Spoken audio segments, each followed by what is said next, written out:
Bueno, hola, buenos días. Para contestar las preguntas, a ver si son mitos o si son realidades, vamos a empezar por esta. A ver, si una persona tiene buena pinta, tiene buena higiene y se baña todos los días, entonces no me va a pasar ninguna enfermedad de transmisión sexual.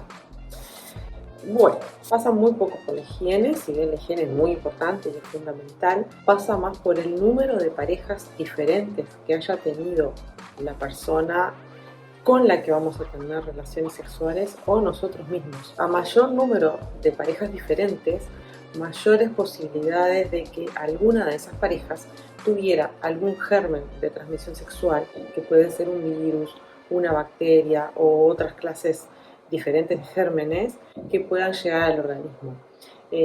Algunos de ellos se pueden combatir con agua y jabón, como por ejemplo la espiroqueta que produce la sífilis, pero muchos otros no mueren con agua y jabón. Por lo tanto, son fundamentales las medidas de protección, fundamentalmente el uso de preservativo cuando no hay una pareja estable.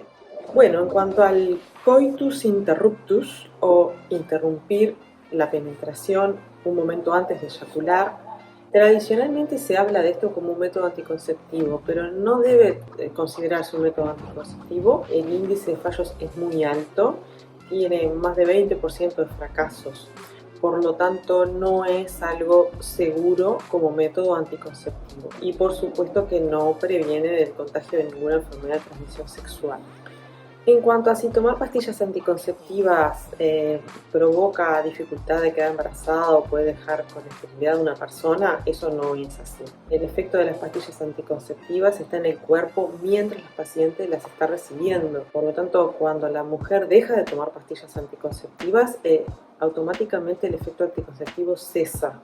Y si una mujer que ha tomado pastillas anticonceptivas no logra quedar embarazada luego de dejarlas, seguramente haya detrás otra causa que le está provocando la dificultad en quedar embarazada, pero no el haber usado pastillas anticonceptivas.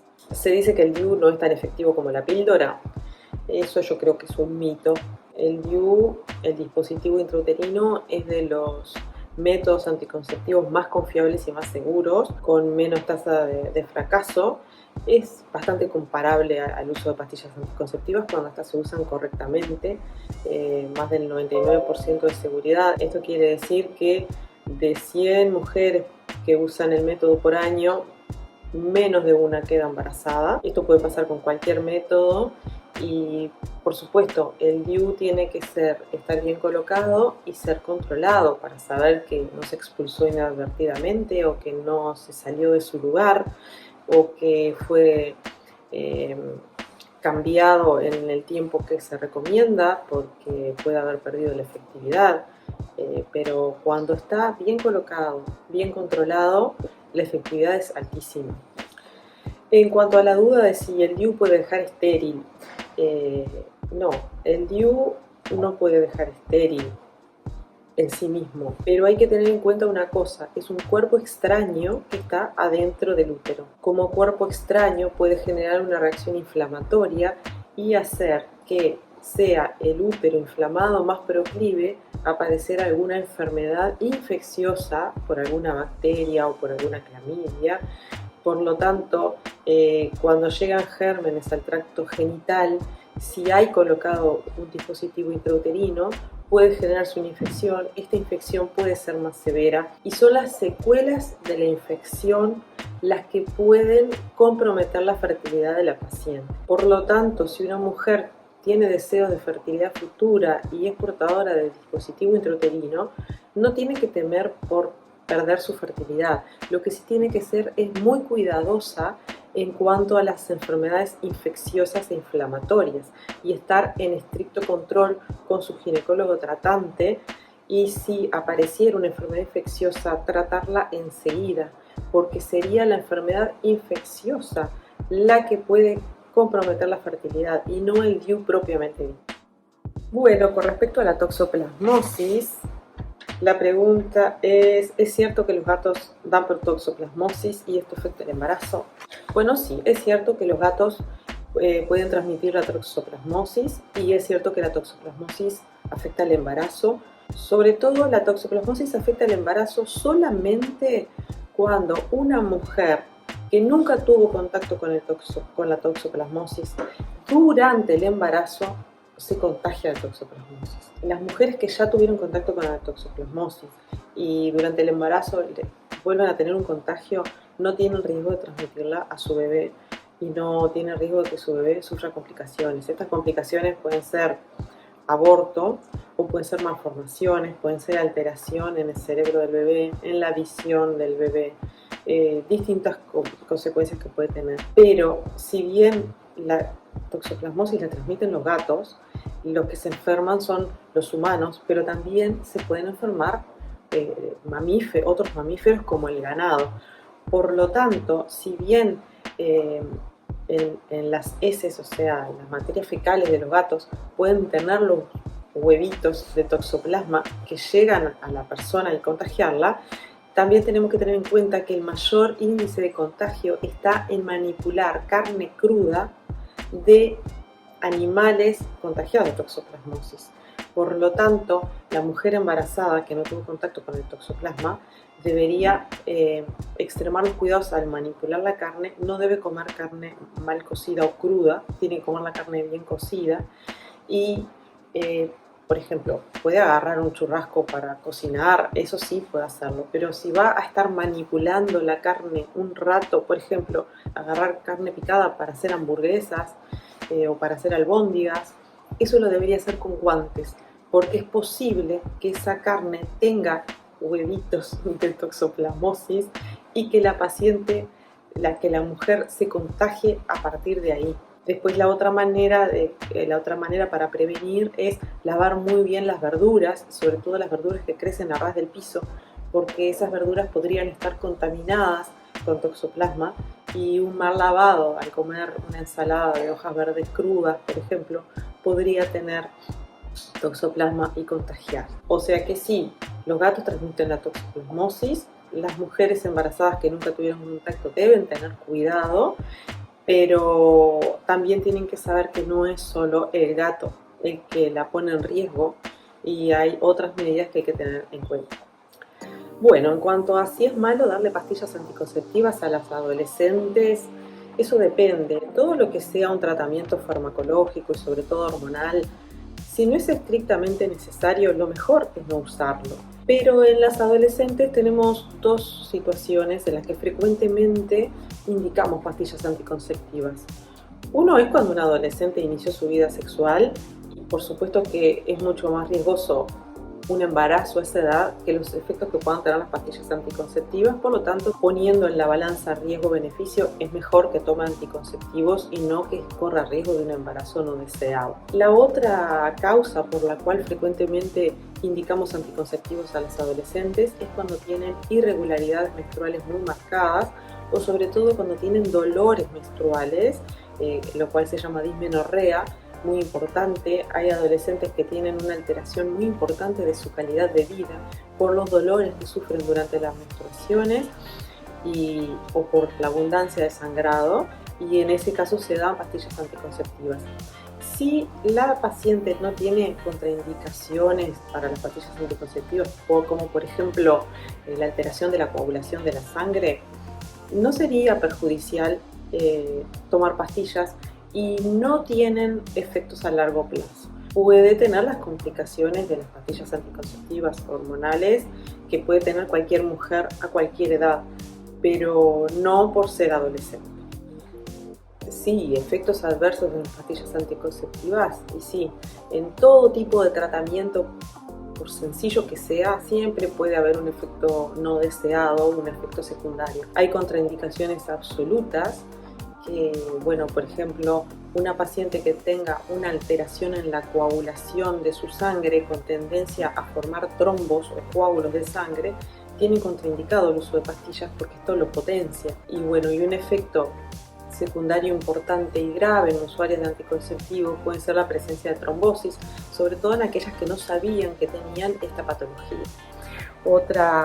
Otro problema que puede presentarse en mujeres que toman pastillas anticonceptivas es la migraña, o sea, los dolores de cabeza muy intensos que a veces se acompañan con otras sintomatologías como vómitos, como molestias con la luz. Y en las pacientes que tienen migraña, por lo tanto, tiene que ser muy cuidadosas y estar en control con un neurólogo para ver si las pueden recibir o no, o qué tipo de anticonceptivos pueden recibir. Algunas mujeres pueden presentar la aparición de varices, o sea, dilatación de venas, sobre todo en los miembros inferiores, en las piernas,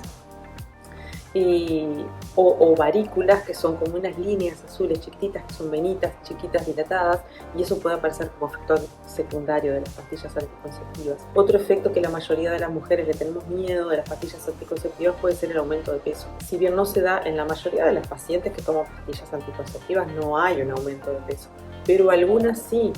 Y a veces antes de empezar a tomarlas no se puede saber cuál es la mujer que va a tener un aumento excesivo de peso al tomar las pastillas o no.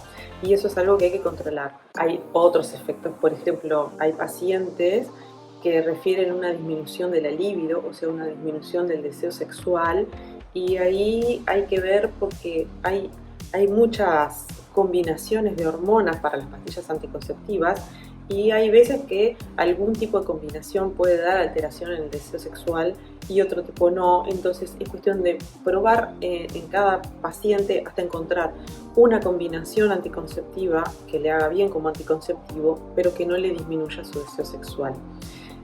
Con eso hay otros síntomas, por ejemplo, alteraciones gastrointestinales, intolerancia digestiva, problemas en el hígado. Hay mujeres que pueden tener problemas en el funcionamiento del hígado al tomar pastillas, y a veces se puede utilizar otra vía de administración de la hormona que no entre por el tubo digestivo, que no pase por el hígado, como por ejemplo la utilización de anticonceptivos en parches que se colocan en la piel, o también hay otro tipo de anticonceptivo hormonal que viene en un anillo vaginal, que es como un arito chiquito de silicona que la misma mujer se coloca en la vagina y va liberando lentamente hormona, y tiene el efecto anticonceptivo sin pasar por el tubo digestivo, sin pasar por el hígado, disminuyendo efectos secundarios. Bueno, menstruar duele y te lo tenés que aguantar. No, por supuesto que no. La menstruación normal, cuando es normal, no debe doler. Puede haber una molestia, o si es un dolor, que sea un dolor leve, que calme con cualquier tipo de analgésico común. Eso puede ser aceptable.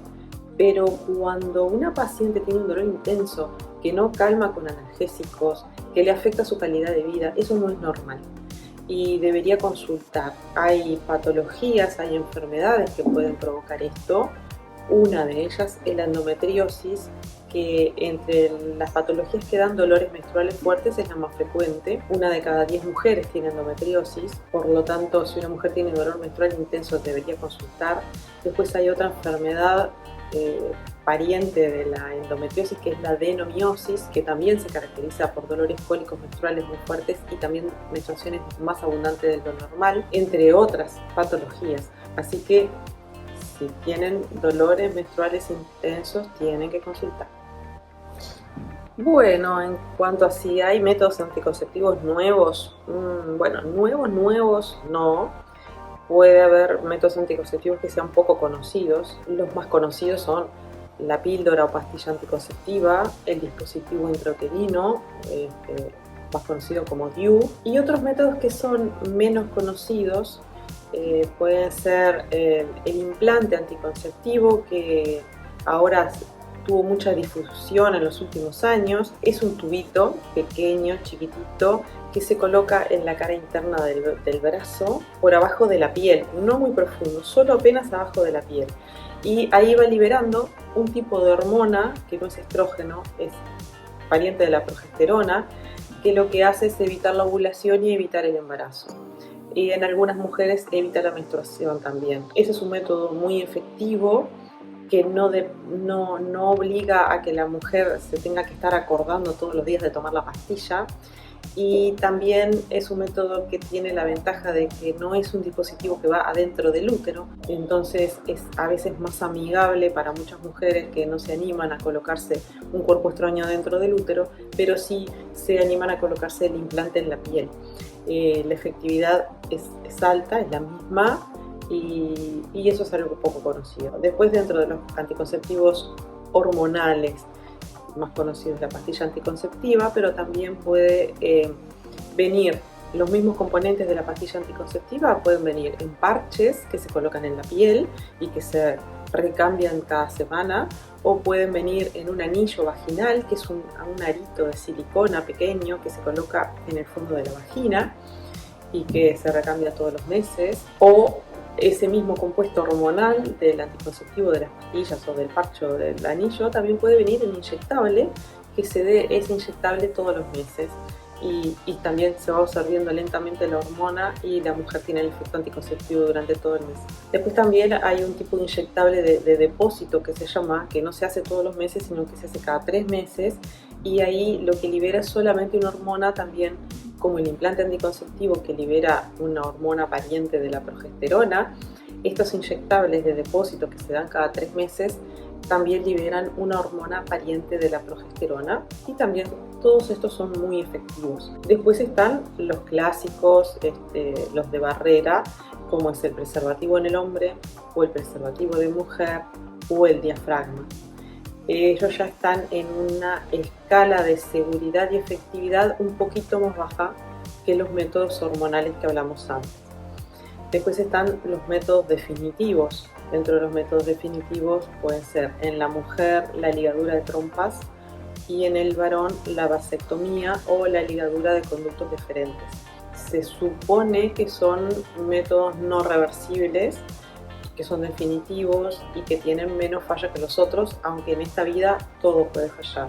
Después están los métodos que son más bien complementarios, como por ejemplo el uso de esponjas espermicidas, que matan los espermatozoides mismos en la vagina, pero también tienen un índice de fracaso bastante alto, y entonces cuando la mujer está muy decidida que no quiere correr riesgo de tener embarazos, son poco recomendables.